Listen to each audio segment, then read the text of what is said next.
Okay, for this assignment, we'll be creating an average calculator using the programming language called Java and also using an IDE called NetBeans. Before we launch NetBeans, though, the first thing we're going to want to do is go to your Documents folder. And then here we want to create a new folder for our project.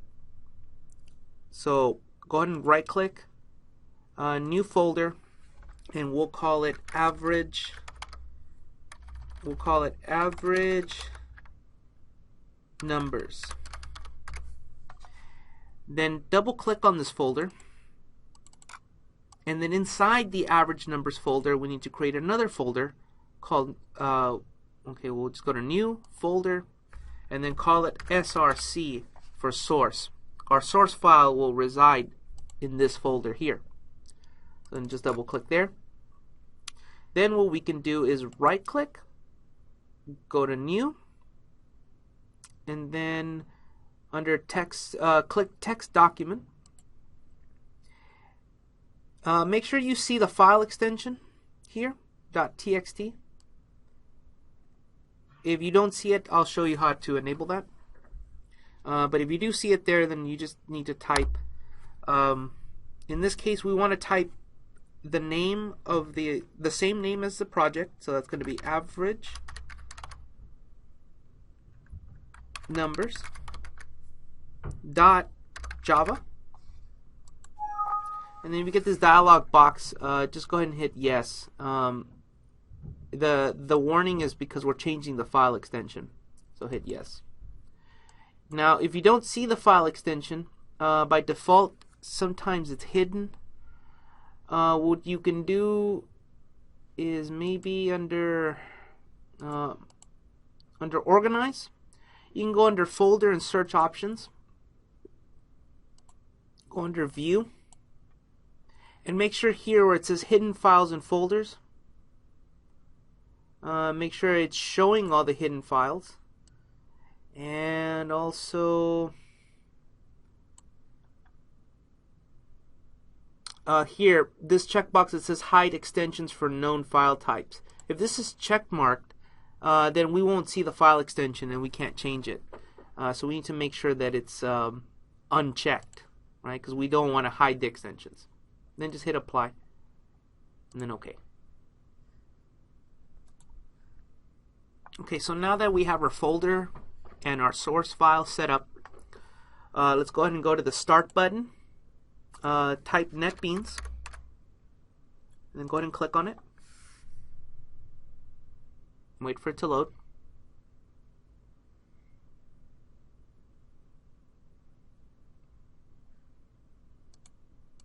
Okay. Now go under File, New Project. And then here we're going to click on, make sure you're on Java as a category, and then under Projects, click on Java Project with Existing Sources. And then click Next. The project name can be Average Numbers.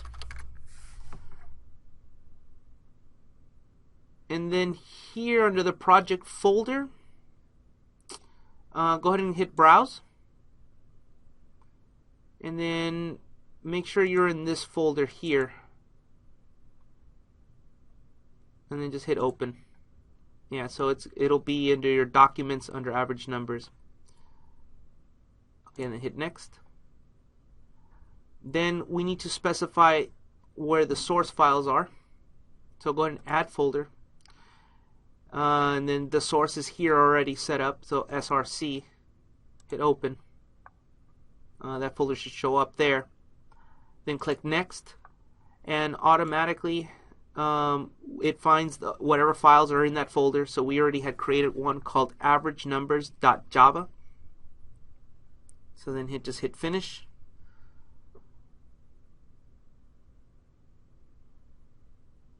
And then once it shows up here on the side on projects, just go ahead and expand this under default package, click the plus, and then just double click on the Java file itself. Okay, so this is from here we can start typing our code.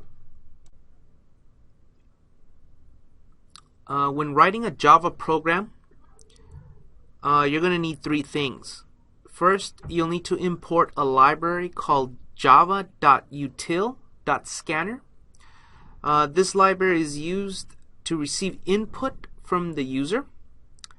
You need a public class data type, and you also need a main function.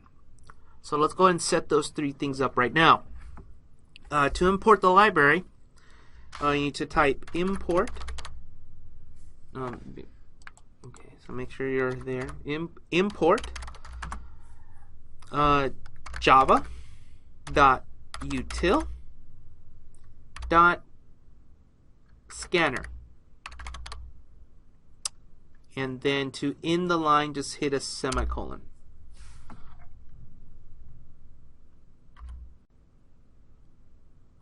And you might get some warnings because it assumes it's not being used, but we're going to use it once we start writing more of the code. The next thing we need is our class. So it's going to be public class, and then the class has to have the same name as the Java file itself. So we need to call it average numbers .java. Oh, I'm sorry, not .java. Yeah, sorry about that. So then from here we need to type the open curly brace, hit enter, and NetBeans automatically puts the closing curly brace for you, but just in case it doesn't, just make sure you type it in there. Okay, so now we have our public class average numbers, and average numbers has to have the same name as the file with minus the extension. The other thing we need is our main function. This is where our program will run from. So to write that, it's going to be public static void main, and then open parentheses, and then inside the parentheses it'll be string open bracket close bracket. Then we can name this args, so it'll be capital S open bracket close bracket and then args here. Then just like the class, we need our opening curly brace and then the closing brace. If you press enter, NetBeans will automatically enter it for you.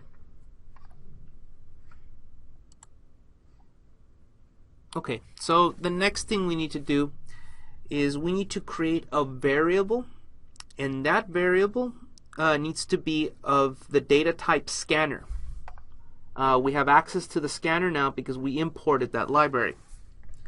So whenever you declare a variable, the first thing you need to do is to type its you need to enter its data type. So in this case, our data type is called scanner.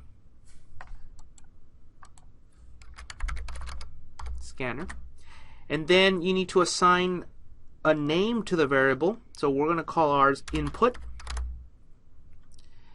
And then whenever you're creating a data type that's a class, you need to call its constructor. So we need to call the scanner constructor. To do that, you type new scanner, and then the constructor takes an argument. That argument is going to be system.in. And whenever you finish writing a statement in Java or in C++, you need to terminate the statement using a semicolon. Similar to typing a sentence in English where we would end it with a period. You do the same thing here. So now we have our input variable of the scanner type. We have that set up. Just to test things, make sure everything is working properly. We can go ahead and maybe print out a statement to the screen. So to print a statement out, we'll do system.out.print line, and then the print line method takes an argument, and that argument is going to be a string. All right, we can see that here. So we can make our string maybe something like hello world. And so keep in mind, whenever you're entering information into NetBeans, NetBeans is pretty advanced, so it'll try to complete things. So if you type one double quote, it'll automatically insert the other double quote. Or if you open parentheses, it'll automatically insert the closing parentheses. And sometimes it'll even put the semicolon for you. So just keep that in mind when you're typing, just to make sure it looks like this, and for it not to insert extra characters, because then we might get a compilation error. Okay, so we can test our program. We can go here with the green arrow. Looks like the play symbol. Go ahead and click that here. If for some reason your class isn't found, it's because we need to save first. So go ahead and cancel this. Go to File, then hit Save. Now try it again. And then this time the main class has been found because we saved our information. So hit OK. And then now we see the output here on the bottom of the screen. Hello world. Okay, so we see that everything is working okay. So let's go ahead and get rid of this line here. Just select it and delete. We're going to need to declare 4 more variables that we're going to use in our average calculator. The first one is going to be the sum. So that'll be data type float. We'll call this variable, we'll call it sum. Set it equal to 0. Whenever you declare a variable that's going to be used, it's a good idea to automatically set its value. And since we don't have any numbers yet, then we can set it equal to 0. The next variable we'll need is the variable to hold our average. So we'll call it float average. We'll set that equal to 0 as well. The next thing we'll need is a counter, because we need to keep track of how many numbers are being entered. The thing with this average calculator is that we can input as many numbers as we want, but we need a way to tell the program that we're done entering numbers. So we're gonna talk about that in a little bit. But the thing is, we don't know how many numbers the user is going to insert, so we're going to keep track of them in a variable, in an integer variable. So that would be int, and we'll call it counter. And we're going to set our counter equal to -1. This will make a little more sense later on, but for now just set it equal to -1. Then we need a place to store a variable to store the number entered by the user. So we'll declare a variable called int number, and we can set that equal to 0 also for now. But as they enter new numbers, then number will change. Okay? So then the next thing we need to do is we need to print a line to the screen that explains the directions on how to use our program. And in this case, we're going to use a do-while loop, and that do-while loop will continue to run forever until the user types a value called a sentinel, and that sentinel will indicate that the loop needs to stop running. So let's type out the instructions first, and then we'll set up the while loop, and it'll make a little bit more sense. So the instructions will print to the line, print to the screen as we did before.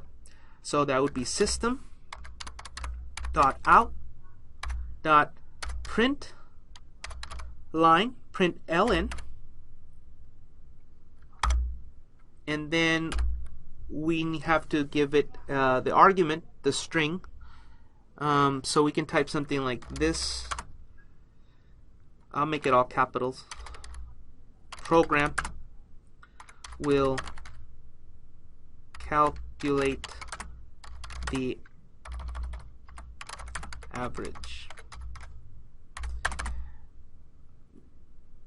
Type, and our sentinel is going to be the number 999, and so type 999 to indicate end of data. So in other words, when the user types the number 999, that will tell the loop to stop running. And that way we can, based on how many numbers the user entered into the program, we can finally calculate the average and then display that average to the user. Okay, so now we need to set up our loop. There's 3 types of loops. There's actually maybe 4, but the 3 main ones are a while loop, a do-while loop, and a for loop. The for loop, you'll get some experience using it in the C++ program assigned for this course. But here we'll do the do-while loop. So the difference between a while loop and a do-while loop is that with the do-while, the program is guaranteed to run at least once, or the loop, the statements inside the loop are guaranteed to run one time. Whereas a while loop, if the condition is false initially, then the while loop will never run. So to do a do while loop, you're going to type do, or it has to be in lowercase. So do, and then open curly brace, close the curly brace, and then right outside the closing curly brace, you need to type the word while, and then inside the parentheses you need to put the condition that has to be true in order for the loop to run. So in this case, as long as the user does not type the number 99, we want the loop to continue running forever. So to type that here for the condition, that would be number, the not equal operator. So that's what this exclamation means. It means not equal. And then as long as the number is not equal to 99. And then the last thing that goes for this loop to set it up, you need to make sure that you put a semicolon. Okay, so our loop is set up now. The do while loop is also called a post test because, like I said before, it's going to run once, and once it runs, then it'll test the condition. Whereas a while loop and a for loop are called pre-tests because the condition is evaluated first before the loop runs. Okay, with our loop set up, let's go ahead and type some statements inside the loop that we want to continuously run until the user types the number 999. So the first thing we're going to do is a prompt to ask the user to type an integer. So to do that, we're going to print to the screen. That'll be system.out.print. and we want to do print instead of print line because we want the user to type the number right next to it. We don't want them to type it on another line. So that's the difference between print ln and print. Print will just print to the screen. Print ln will print to the screen and then generate a new line or a line break. In this case, we don't want that. So we'll use just print. And then we can say something like, please enter an integer. And then maybe a semicolon, and then a space to kind of give this a little bit of distance. And the reason this is red is because we haven't finished terminating it, so we need to not forget our semicolon. Okay, so it'll ask for an integer. Then we need to keep a running total of the integers entered by the user. Well, we're going to type that out first. So sum equals sum plus number. So at this point, when the loop first runs, both sum and number are 0. And just because we've requested an integer doesn't mean the user's actually entered one yet. The thing is, if they enter, at some point, they're going to enter 999. And we don't want the loop to run at that point, but we also don't want the 999 being added to the sum. So we want to calculate the sum plus the number before taking the input from the user. That way, just in case at one point they decide to type the 999, then the loop will break before it's added to the sum. Otherwise, we'd have to go back and add an extra step where we'd have to subtract 999 from whatever sum we have. So to avoid that, we'll add the sum plus the number they enter. We'll do it first. Okay, so then at that point, after the sum has been calculated, then we'll take the number from the user. So in this case, we'll type number equals, and then we're going to use our scanner. So that's going to be input dot, and all these methods that appear here, they're all part of the scanner class. So whenever we create a variable of type scanner, then we have all these different commands we can use. The one we're going to want is going to be the next integer. So whatever integer they type next, the scanner class will pull that from the screen or from the keyboard, and it'll assign it to the number variable. So just go ahead and click here if it shows up, and then make sure to put your semicolon. So whatever next integer the user types, it'll go into the scanner class, and then the scanner class will put it in the number variable. Okay? And then the other thing we need to keep track of is the number of integers the user has entered. So at this point, counter is at -1. So here we're going to put the counter, we're going to increment it by 1.